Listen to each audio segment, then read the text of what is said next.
Yo, what is up everybody? This is Anime Corner, back with another video for you guys. This time our first impressions on a manga called Me and the Devil's Blues. Now Me and the Devil's Blues is done by Akira Hiramoto. I hope I didn't butcher that name, but it's from the same creators, Prison School.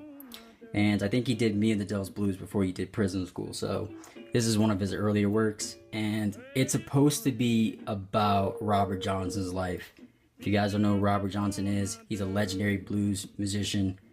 And it tackles the theme of what circled around Robert Johnson's life, which was he got his talents from the devil.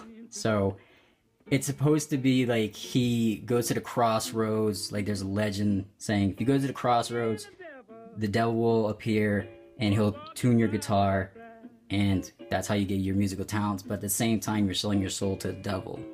So that's what the book is about. And Robert Johnson I knew a little bit about.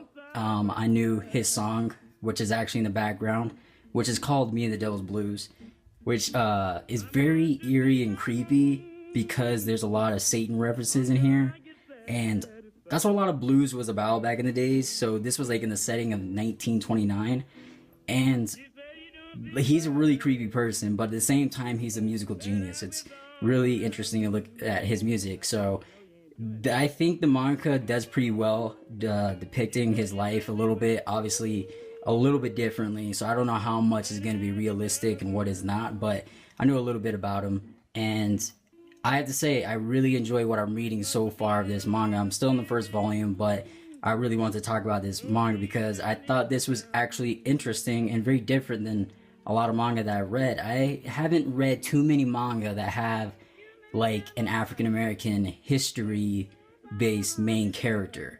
You know, there's a couple of mangas and animes that are very diverse, like, for example, Afro Samurai, Michiko and Hakushin, or like even Naruto and Bleach has diverse characters, or like Color of Rage. So they're all very diverse, but I haven't seen too many mangas tackle something like this. It's very interesting. The artwork is actually very similar to Prison School. Obviously, it is from the same creator. And I have to say Prison School is a little bit better art-wise, but this is still very good. I actually like the way he drew Robert Johnson and people in here because he looks a little bit like Robert Johnson, obviously.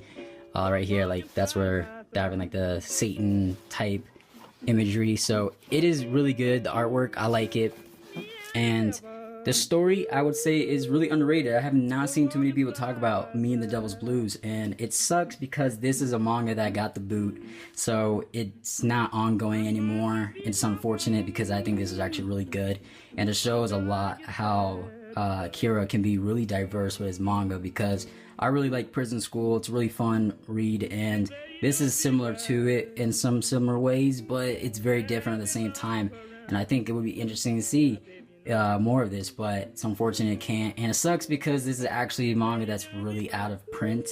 See, for this first volume is actually a library book. I don't know if you can tell by the condition, but it's really not the greatest, but it's not bad.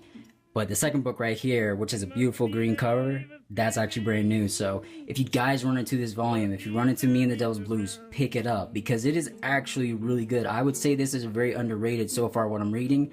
I'm not going to say overall with the whole story yet because I'm still not there yet, but overall I really love reading this. And Robert Johnson's a fascinating character. He's a fascinating individual, and he's a musical genius. So if you guys like music, and if you'd like to get a little bit into horror, because it mixes with horror, it mixes with humor, and it mixes in obviously music. So I definitely recommend this manga if you guys want to check it out. So that's all I gotta say right now, and I would appreciate it if you guys have read this manga. I would love to hear you guys' opinions and thoughts if you guys want to check it out. But yeah, I would love if you guys like, comment, subscribe, and your boy is out.